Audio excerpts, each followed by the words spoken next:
저희가 다음 주일 이제 성탄절 예배로 드리게 되는데, 성탄절 예배 전에 저희가 대림절 대강절로 주님 오심을 기대하고 또 사모하는 그 마음을 가지고 보내는 주간이라고 말씀을 드렸습니다. 이 세상 살아가는 사람들의 모습을 보면 더 좋은 신분을 얻기 위해서, 더 나은 삶을 살기 위해서, 우리가 뭐 이렇게도 표현하죠. 더 풍요롭고 더 행복하고 더 편리하고 편안한 삶을 살기 위해서 세상의 모든 사람들은 그렇게 열심히 살아갑니다. 그렇지 않은 분들도 간혹 있기는 있죠. 그렇게 사는 것이 때로는 허무하고 헛되다라는 것을 이렇게 나름대로 깨닫고 그런 것을 추구하지 않고 그냥 혼자 사람들과 떨어져서 그렇게 살아가는 사람들도 간혹 있기는 있지만, 그럼에도 불구하고 모든 사람들은 그렇게 살아간다는 것이죠. 제가 예전에 다큐 프로그램을 한번 본 적이 있는데, 중국의 중국 사람들은 오리고기를 다 좋아한다고 합니다. 오리고기를. 그런데 그 사람이 어떤 신분이냐에 따라서 똑같은 오리고기를 먹어도 오리고기의 가격이 다 다르다고 합니다. 정말 가난한 사람들은 우리나라 돈으로 몇천 원밖에 안 되는 그 오리고기를 먹게 된다는 거예요. 그리고 조금씩 신분이 더 높아지고 경제적으로 더 수입이 있어지면 그때는 조금 더 비싼 뭐 몇만 원, 근데 심지어는 그 오리고기가 한 200만 원대까지, 몇백만 원대까지 하는 오리고기도 있다고 합니다. 그런데 중국의 삶이라는 것이 그 다음 경계를, 위치로, 신분으로 넘어가는 것이 생각보다 굉장히 어렵다라는 거예요. 그래서 그냥 내가 먹는 그 오리고기가 내 신분이라고 생각하고, 특별히 가난한 사람들, 우리가 보통 이렇게도 표현하죠. 천민 계급, 이런 분들은 평생 그냥 그렇게 살아간다고 합니다. 우리나라에서는 요즘 많이 쓰는 표현, 단어 중에 금수저, 흙수저라는 표현을 쓰죠. 그것은 태어나면서부터 어떤 사람은 그 가정이 부유하고 또 명예가 있고 힘도 있고 그런 가정에서 태어났기 때문에 그런 이후의 성장 과정뿐만 아니라 그 다음에 사회생활하고 모든 일을 하는 데 있어서 모든 기득권을 가지고 누리며 살아가는 그러한 삶을 살아가는 사람들에 대해서 우리가 금수저라고 표현을 하죠. 그렇지만 가난한 가정에서 태어나고 아무리 내가 열심히 노력하고 수고해도 내가 원하는 것을, 내가 하고 싶은 것을 다 할 수 없는 그러한 힘들고 어려운 인생을 살아가는 사람들이 우리가 어떻게 표현하냐면 우리는 흙수저다, 이런 표현을 하는 것이죠. 우리가 사는 현실이 그렇습니다. 이 자리에 있는 어쩌면 우리 성도님들도 나는 금수저인가, 나는 흙수저인가, 그런 생각을 한 번쯤은 해보지 않았겠습니까? 서로 물어보라고 얘기하지는 않겠습니다.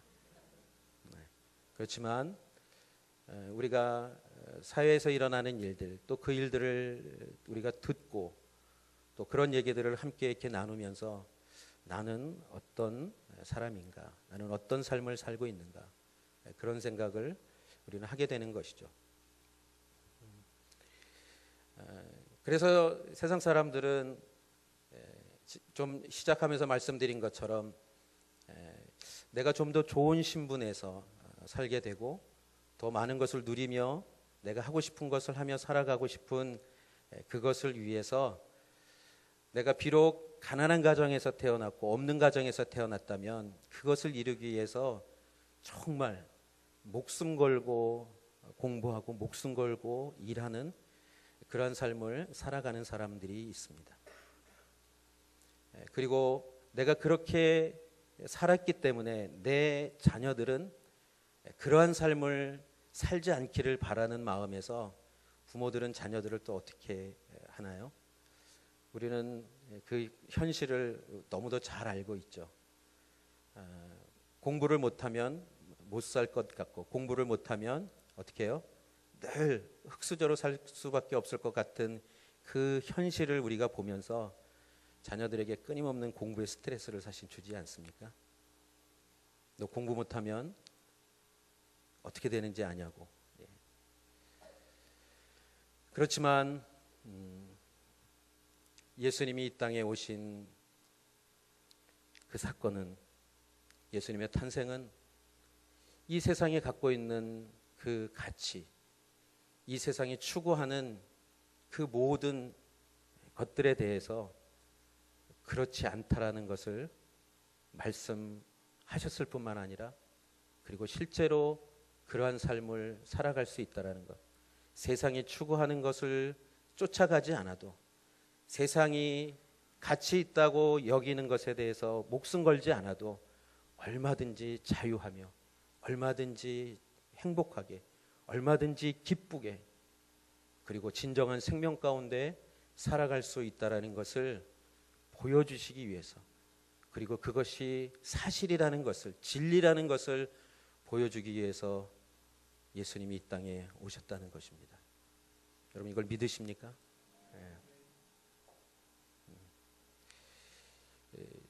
저도 태어나서 세상을 이렇게 어떤 그 세상이 어떤지를 조금씩 인식하기 시작할 때 제 기억은, 저희 집 형편은 가난했어요. 네. 그래서 그 옛날에는 뭐 재래식 화장실들이 대부분이었지만, 화장실 가는 게 어렸을 때 제일 힘들고 어려웠던 것 같아요.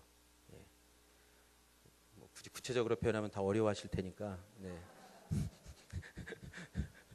뭐 여름철은 여름철대로, 겨울철은 겨울철대로. 여름철은 너무 그냥 냄새가 나고, 겨울철은 또 너무 춥고.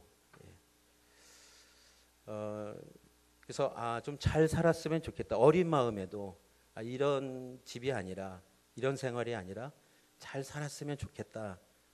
그런 마음들이 있었습니다. 그런 마음. 그렇다 그래도 그 삶이 내가 아무리 열심히 한다 그래도 그렇게 쉽게 변하지는 않더라고요. 부모님으로부터 물려받은 그 상황과 그 형편들, 그것은 그렇게 쉽게 해결되어지지는 않더라고요. 그러면서 이제 초등학교 지나고 중학교 지나고 고등학교 가면서 저는 독하게 살아가야 되겠다라는 마음보단 그냥 이렇게 그냥 사는 거구나. 어쩌면 저는 그 반대인 허무함 쪽으로 좀 갔던 것 같아요. 그래서 열등감도 그래서 많았었고, 세상에 대한 긍정적인 생각보다는 부정적인 생각이 좀 더 있었던 것 같습니다. 근데 그때 제가 예수님을 믿지 않았던 게 아니거든요.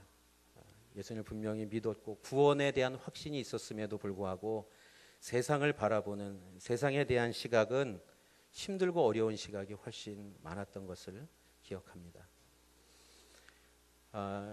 그렇게 나중에 대학을 들어갔지만, 대학에 들어가서도 그러한 삶의 환경들, 또 내가 가지고 있는 마음의 무거움들, 인생에 대한 그런 생각들은 쉽게 해결이 되어지지 않았습니다. 그런데 정말 하나님께서 은혜를 주셨죠. 제가 말씀드린 경배와 찬양이라는 선교단체에 가서 잘 알지도 못하고 갔다가 거기서 예수님을 인격적으로 만나고, 제가 그때부터 내가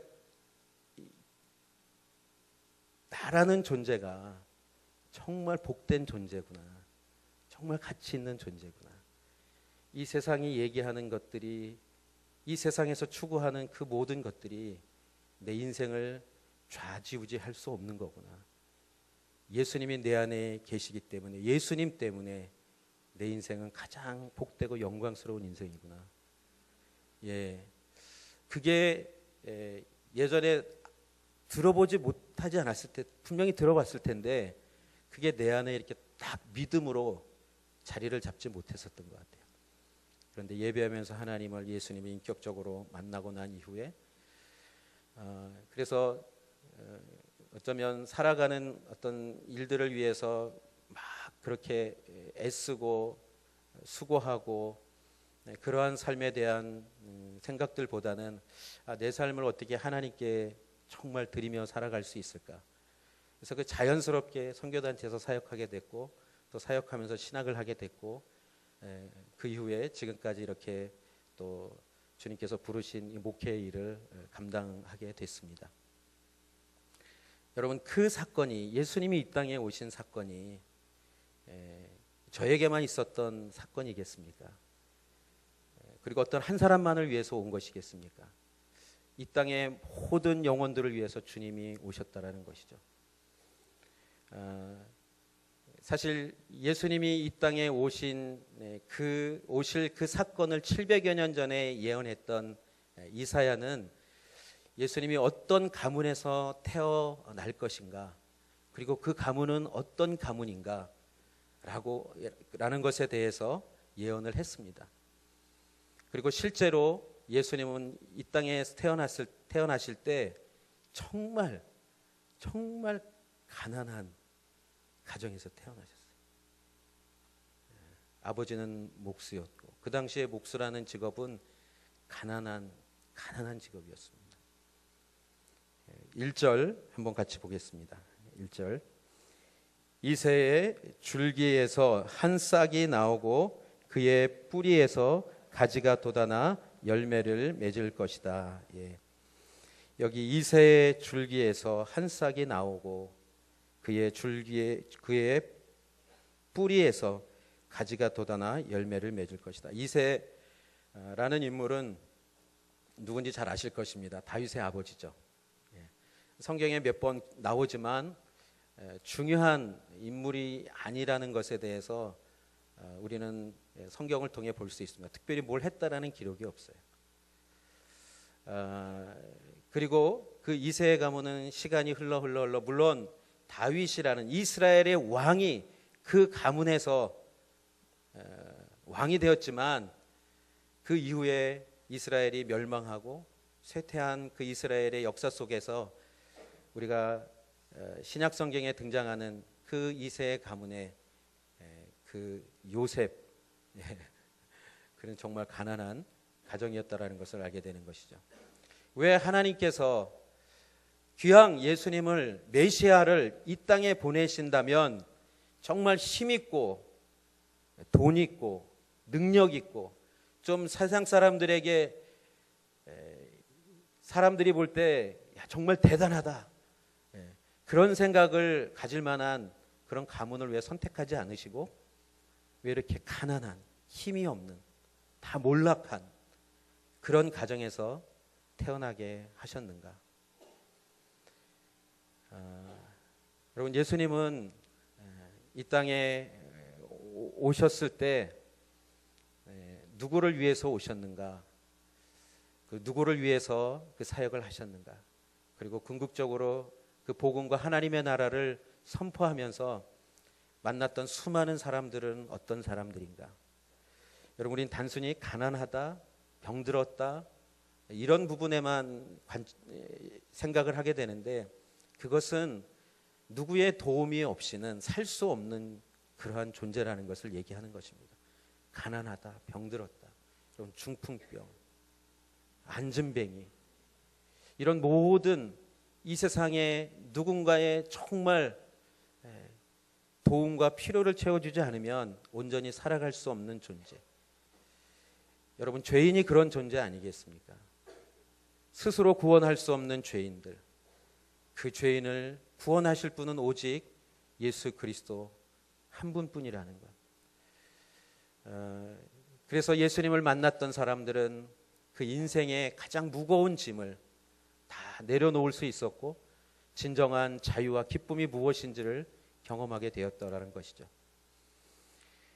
사랑하는 성도 여러분, 우리가 정말 잘 사는 그 복은 예수님을 만나고 예수님을 믿는 것이라는 것을 믿으시기 바랍니다. 여러분, 우리가 이 세상 사람들처럼 그렇게 똑같이 내가 정말 잘 살기 위해서 세상 사람들처럼 그렇게 살아간다면 예수 그리스도가 이 땅에 오신 진정한 그 이유와 목적, 모든 사람들뿐만 아니라 나를 위해서 오신 그 주님의 사랑과 은혜가 무엇인지는 우리는 충분하게, 온전하게 그것을 이해하지 못합니다. 그래서 우리가 예수님을 만나고 예수님을 믿고 살아감에도 불구하고 우리는 정말 주님을 온전히 사랑하고 내 모든 마음을 다해 정말 주님을 사랑하는 그 마음을 갖고 신앙생활을 하고 있는지, 아니면 그저 주님이 내 인생에 도움인 것은 분명하지만 구원의 은혜도 주셨지만 내가 원하는 것은 그것이 전부가 아니고 내가 좀 더 이 세상에 살면서 누리고 싶은, 하고 싶은 그것들을 끊임없이 추구하고 있다면 주님이 이 땅에 오신 그 사건, 그 은혜는 사실은 내 삶에 있어서 한 부분으로밖에는 차지할 수 없는 것입니다. 사랑하는 성도 여러분, 여러분의 삶에 정말 주님이 전부이십니까? 정말 예수 그리스도가 여러분의 삶에 모든 것이 되십니까? 정말 예수님을 사랑하십니까?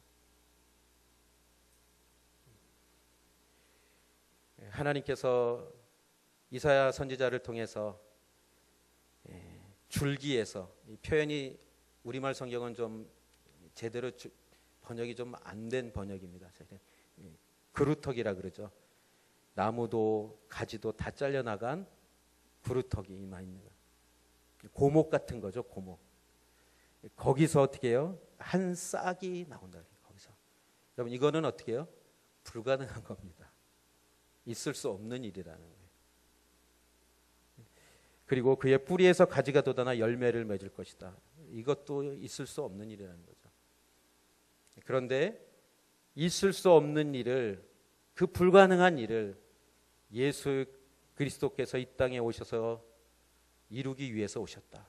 죄인을 구원하기 위해서, 이 세상을 변화시키기 위해서, 구원하기 위해서.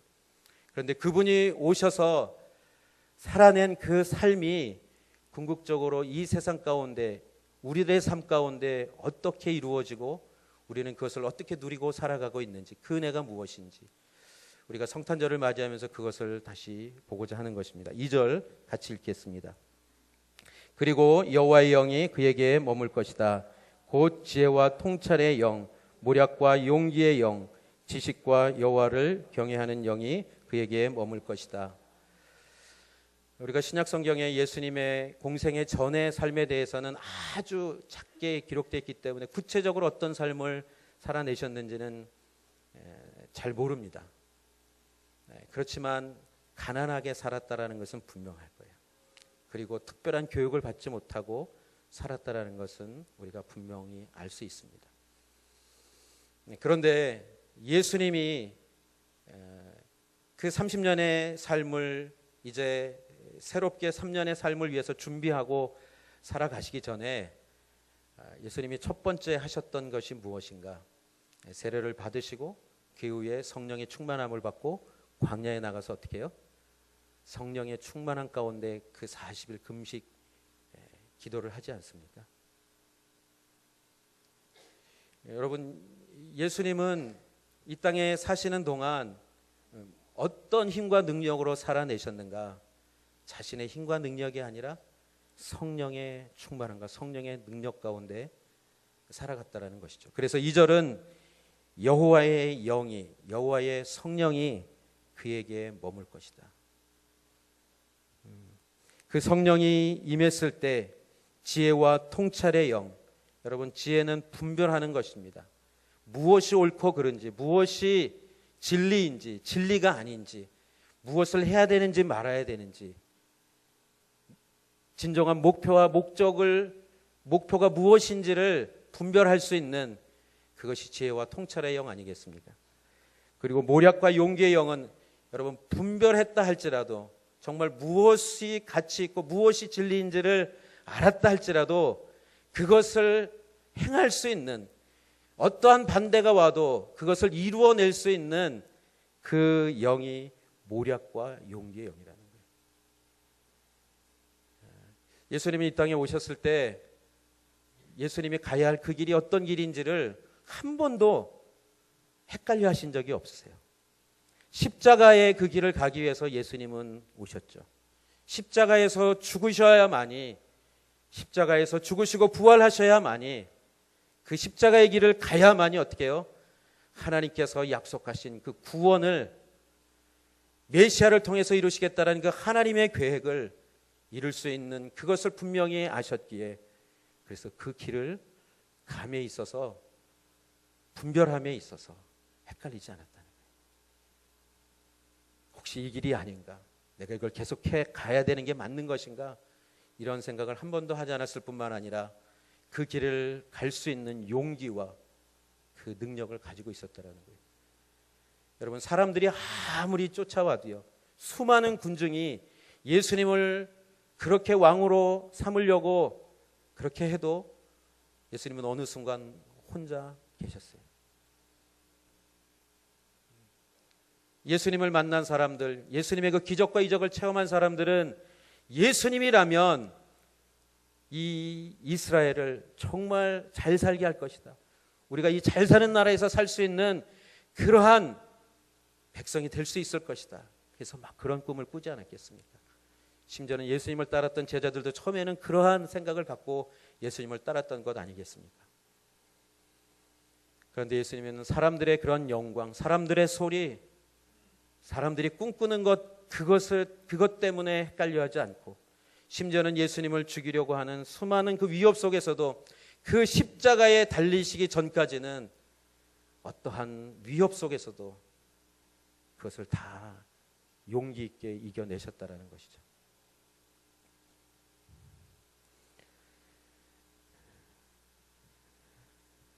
예수님은 사람들이 질문하는 것에 있어서, 사람들이 궁금해하는 것에 있어서 하늘의 지식을 다 알려주실 수 있는 분이셨습니다. 사람들이 아파하고 힘들어하고 두려워하고 염려하고, 분명히 하나님의 말씀이 그 이스라엘 백성들에게 율법이 주어졌음에도 불구하고 그들이 하나님을 온전히 섬기지 못하고 하나님의 뜻을 분별하지 못했을 때, 그리고 그러한 지도자, 종교 지도자들과 정치 지도자들의 그 핍박 가운데서도 그 삶을 살아내야 되는 수많은 백성들을 향하여 하나님은 천국의 그 말씀을, 지식을 가르치면서 전하면서 정말 이 어려운 가운데서도, 이 눌림 가운데서도 천국 백성으로 살아가는 그 복이 무엇인지를 가르쳐 주셨다라는 것이죠. 산상순 팔복이 그것 아니겠습니까? 그러면서 지식과 여호와를 경외하는 영이 그에게 머물 것이다. 여러분, 예수님이 십자가를 지시기 전에 하나님께 이렇게 기도하셨죠. 할 수만 있다면. 예수님도 그 고통이 어떤 것인지 알기 때문에 할 수만 있다면 이 잔을 내게서 지나가게 해달라고. 그런데 예수님은 하나님을 경외합니다. 경외한다라는 것은 어떠한 모습으로 나타나는가? 내가 하나님을 경외하는가 경외하지 않는가는 내가 하나님께 100% 순종하는가 순종하지 않는가로 나타납니다. 나는 하나님을 경외합니다. 제가 어떻게 하나님을 경외하지 않을 수 있겠습니까? 여러분, 그런데 하나님 말씀에 순종하지 않는다면 그것은 하나님 경외하는 것이 아닙니다. 예수님은 하나님의 그 성령으로 충만할 때 오늘 지혜와 통찰, 모략과 용기, 지식과 여호와를 경외하는 그 영이 충만함을 통해 이 땅에 오신 그 주님의 목적을 이루어 가시는 그 삶을 살아낼 것이다. 그 얘기를 이사야 선지자가 지금 하고 있는 것입니다. 그래서 3절, 4절, 5절 같이 한번 보겠습니다. 3절, 4절, 5절 시작. 그는 여호와를 즐겨 경외하고 눈에 보이는 대로 판결하지 않고 귀에 들리는 대로 결정하지 않을 것이다. 오히려 그는 약한 사람들을 공의로 판결하고 세상에서 학대받는 사람들을 위해 정직하게 결정을 내릴 것이다. 그는 그 입에 몽둥이로 세상을 치고 그 입술의 바람으로 죄를 범한 사람들을 죽일 것이다. 그는 정의로 그의 허리띠를 띠고 신실함으로 것이다. 예. 메시아로 오신 어떻게 오셨는지 그 부분을 말씀한 이후에 그 메시아가 어떻게 통치하고 다스릴 것인지에 대해서 말씀합니다. 요즘 계속 설교하면서 저뿐만 아니라 어쩌면 많은 목사님들이 우리나라의 현실에 대해서 얘기를 할 수밖에 없을 것입니다. 물론 우리나라만은 아니겠죠. 오고 오는 역사 가운데 수많은 왕들 또 가장 최고의 권력을 가지고 있던 사람들, 그 사람들이 다스리면서 행했던 그 모든 것들을 우리가 역사를 통해서 배우는 것은 정말 진정으로 나라와 국민을 위해서 그들이 100% 온전하게 그렇게 살아냈든가 그렇지 못했다라는 것을 우리는 역사를 통해서 분명히 알게 됩니다. 오늘 우리나라가 겪고 있는 이 현실도 어쩜 우리가 기대했던 그 모습이 너무도 많이 벗어났기 때문에 그래서 실망도 더 크고 분노도 더 큰 것 아니겠습니까? 여러분, 어떤 사람은 가지고 있는 그 권력을 이용해서 할 수 없는 일들을 행하고 할 수 없는 학교를 가고 대다수의 국민들은 열심히 노력해서 성실하게 살아가며 그래도 내가 조금 더 나은 삶을 살기 위해서 그렇게 열심히 몸부림치고 살아가는데 그렇지 않은 그 현실을 보면서 얼마나 그 절망감으로 인한 분노가 일어나겠습니까? 그렇지만 여호와를 경외하는 메시아 앞에 성령의 충만한 가운데 하나님을 경외함으로 그 모든 하나님의 나라를 다스리고 통치하실 그 메시아는 어떻게 다스리는가? 눈에 보이는 대로 판결하지 않고, 여러분, 우리는 그냥 눈에 보이는 대로 얘기할 수밖에 없고 눈에 보이는 대로 어떻게 판단할 수밖에 없어요. 왜냐하면 모든 것을 다 볼 수 없기 때문에, 알 수 없기 때문에. 그리고 어떻습니까? 이게 내가 들은 얘기가 사실인지 아닌지, 진리인지 아닌지 우리는 잘 분별을 못해요. 그래서 친한 사람이 얘기하면 사실이라고 믿고 좀 친하지 않은 사람이 얘기하면 아니라고 생각하고. 정말 그럴까요? 여러분, 그 문제의 중심에, 지금 이 우리나라 가장 문제의 중심에 있었던 사람들이 친한 사람들 아닙니까? 친한 사람들이 서로 진리를 얘기하고 사실을 얘기하고 공의를 얘기하고 정의를 얘기를 했을까요? 안 했을까요?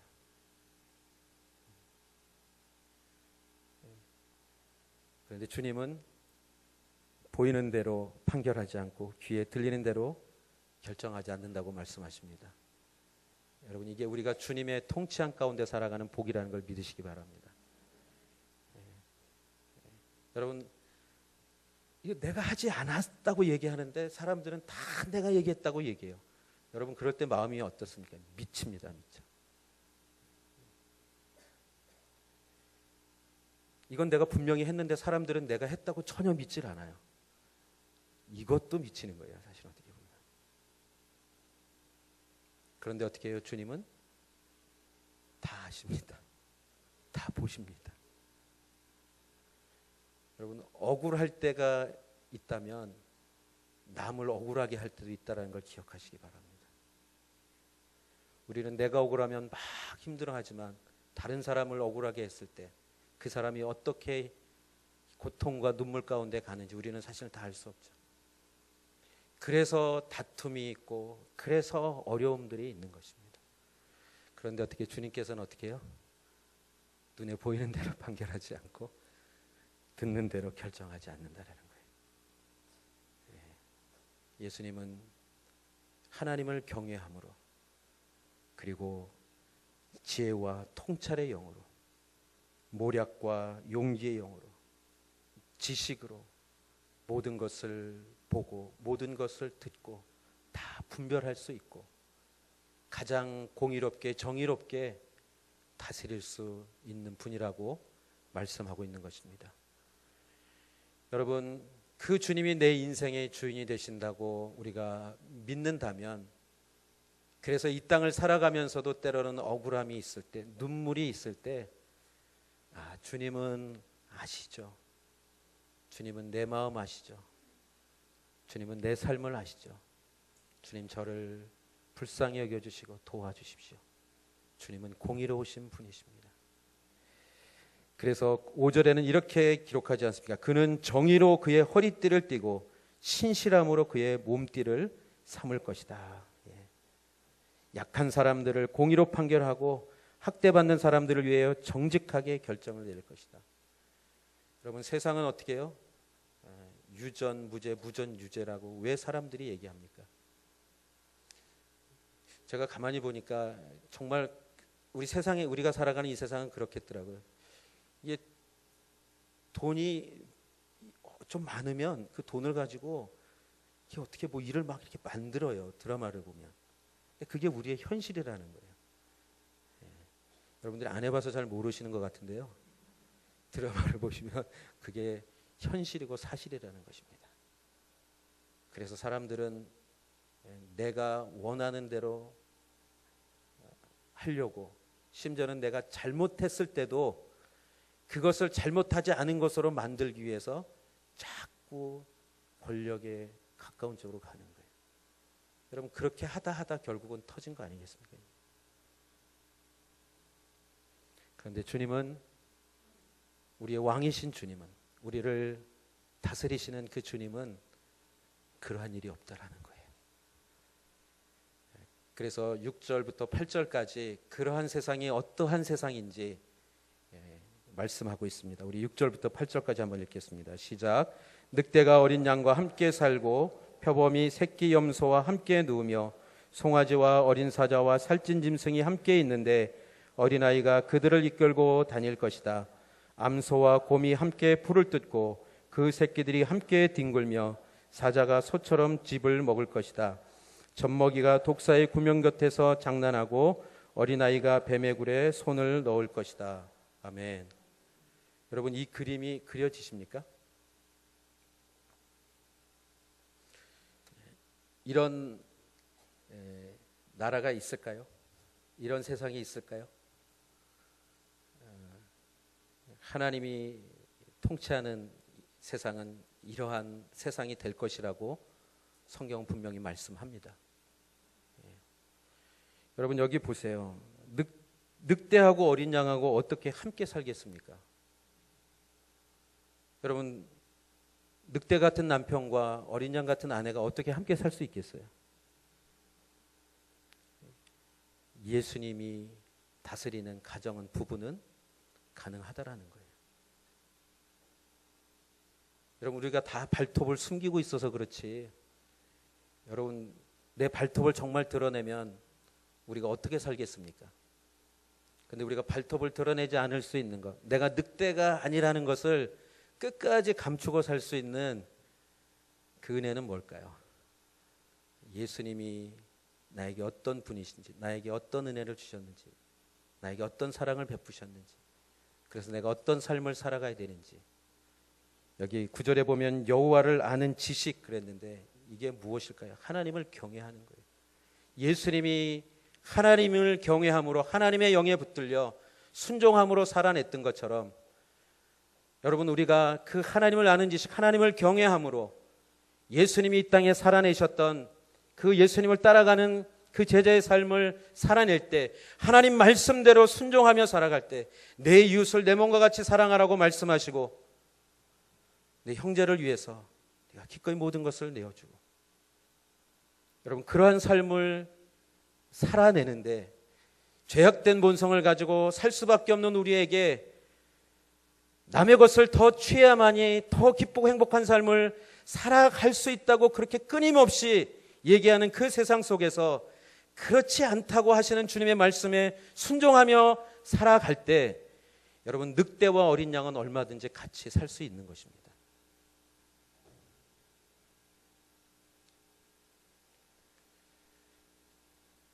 제가 저희 파워웨이브 주일 예배 시간을 바꿔볼까 그랬는데 이런 얘기를 9시 예배 끝나고 아이들이 소그룹 한다면 이제 학원도 가고 공부도 하러 간다는 거예요. 제가 듣기로는 이게 제가 확인까지 못했지만 아마 거의 사실인 것 같아요. 평택고등학교는 고3은 무조건 주일도 똑같이 등교한다고 그러더라고요. 맞나요? 여러분, 저는 그 얘기를 들으면서 우리가 이렇게 살아간다라는 것은 예수님이 이 땅에 오신 그 사건이 그 은혜가 무엇인지를 모르고 살아간다라는 그 생각이 제 마음에 너무 많이 들어온 거예요.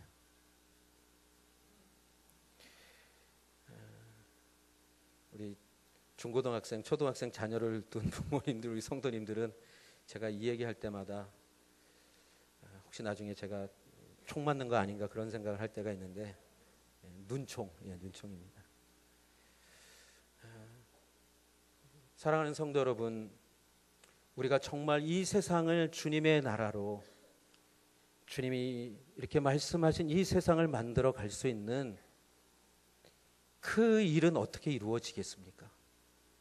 주님이 이 세상에 오신 분명한 그 사건, 그 목적은 이 세상의 죄인들이 죄인으로 살아가는 것이 아니라 의인으로 의롭게 하나님의 나라의 그 복이 무엇인지 그것을 분명히 알고 살아가도록 이 땅에 오셨는데, 우리는 하나님을 분명히 믿는다고 하면서도 우리가 추구하는 것은 끊임없이 무엇을 추구하고 있는지, 정말 이 6절에서 8절까지 얘기하는 도저히 같이 존재할 수 없는 그러한 사람들이 함께 살아가는 그러한 세상을 하나님께서 우리에게 주신 그 복된 나라를 이뤄가고자 하는 그 꿈을 꾸고 있는지, 아니면 내가 좀 더 가져야지, 우리 자식들도 좀 더 잘 돼서 많이 가져야만이 이 세상을 정말 내가 누리고 살아갈 수 있다, 성공이라는 소리를 듣고 살아갈 수 있다라는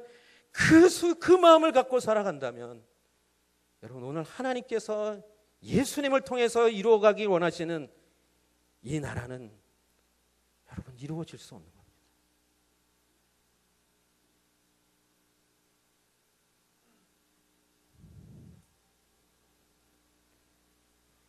표범이 새끼 염소와 같이 눕습니다. 여러분, 지금 이 자연 세계를, 동물들 세계를 보면 어때요? 표범은 새끼 염소를 여러분 같이 누워 있으면 양식으로 삼고 바로 잡아먹겠죠. 늑대는 어린 양을 어떻게 할까요?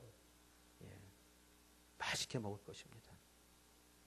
힘없는 이 양들, 새끼 염소들은 늑대, 표범, 사자, 곰, 여러분 이런 것들에게 다 먹힐 수밖에 없는 거예요. 그래서 우리가 이것을 육강식이라고 얘기하지 않습니까? 적자생존이라고 얘기하지 않습니까? 세상은 끊임없이 이렇게 살지 않으면 너는 살아남을 수 없다라고 계속 얘기하잖아요. 근데 주님은 어떻게 하셨어요? 다 내어주셨어요. 이렇게 내어주는 것이 진짜 사는 것이다. 이렇게 내어줘야지 죄인들이 하나님을 볼 수 있다. 이렇게 살아야만이 이 세상이 하나님 나라로 변화될 수 있다. 하나님은 이사야 선지자를 통해서 가장 절망 가운데 있는 유대 백성들에게 너희들이 지금 겪고 있는 이 현실, 이 압제의 상황들, 도저히 희망이 보이지 않는 이러한 상황들, 정말 이 말씀이 언제 이루어질까? 아니 정말 이루어질 수 있을까? 그런 의심을 할 수밖에 없는 이스라엘 백성들을 향하여 이사야 선지자를 통해서 하나님께서 분명히 말씀하시고 약속하시지 않았습니까? 그런데 그 주님이 이 땅에 오셨고 우리는 그 주님을 믿고 살아갑니다. 그리고 그 주님이 이루어 놓으신 그 구원, 그리고 그것을 함께 꿈꾸며 살았던 제자들, 그리고 교회 역사를 통해서 수많은 사람들이 그것을 꿈꾸며 함께 살아가는데, 여러분 우리가 그렇게 주님 앞에 온전히 그 삶을 살아가는, 이 땅에 나를 위해서 오신 그 주님을 온전히 따라가는 그 삶을 살아내지 않는다면 이 세상은 우리가 이렇게 분노하고 절망하고 그렇게 손가락질하면서도 우리는 이 세상을 변화시킬 수 없다라는 것입니다. 그것은 어떤 위정자들만 해야 되는 일들이 아닙니다. 교회가, 성도들이 주님 왜 이 땅에 오셨는지 다시 한번 2016년 성탄절을 맞이하면서 주님이 꿈꾸셨던, 그리고 주님이 반드시 이루시겠다고 하신 그 나라, 그 세상, 제가 함께 꿈꾸고 함께 품고 그것을 이루기 위해서 주님처럼 제가 살아가겠습니다. 이러한 성탄절이 되시기를 주님의 이름으로 축복합니다. 예. 여러분, 그러면 세상이 우리가 볼 때는 계속 어려운 일들만 들려오는 것 같지만 하나님은 하나님의 그 일을 멈추지 않으시고 계속 이루어 가고 계시다라는 것을 기억하시기 바랍니다. 9절 10절 한번 같이 읽겠습니다. 그들은 내 거룩한 산 모든 곳에서 해치거나 다치게 하지도 않을 것이다. 물이 바다를 덮고 있듯이 세상이 여호와를 아는 지식으로 가득할 것이기 때문이다. 그날에 이새의 뿌리가 나타나 민족들의 깃발이 될 것이다. 나라들이 그에게 찾아오고 그가 있는 곳은 영화롭게 될 것이다. 예. 그날에 이새의 뿌리가 나타나 여호와 하나님께서 보내신 그 메시아 예수 그리스도, 그분이 나타나서 민족들의 깃발이 될 것이다. 모든 민족들이 주님 앞에 나오는 그 역사는 반드시 이루어질 것이라고 말씀하시는 것입니다. 여러분, 그 주님이 가신 그 길, 주님이 꿈꾸며 갔던 그 나라, 그리고 반드시 이루시겠다고 약속하신 그것을 우리가 믿는다면 우리가 그 마음을 함께 품고 모든 민족이, 모든 열방이 주님 앞에 나오는 그것을 믿음의 눈으로 바라보며 이 성탄절이 그렇게 모든 민족들에게, 모든 나라들에게 구원의 복된 소식이 더 강력하게 전파되고 흥청망청 마시고 그냥 그렇게 보내는 성탄절이 아니라 영혼들이 하나님 앞에 나와 하나님을 만나는 그런 성탄절이 되기를 간절히 기도하고 꿈꾸며 2016년 성탄절을 맞이하고 보내실 수 있기를 주님의 이름으로 축복합니다. 기도하겠습니다.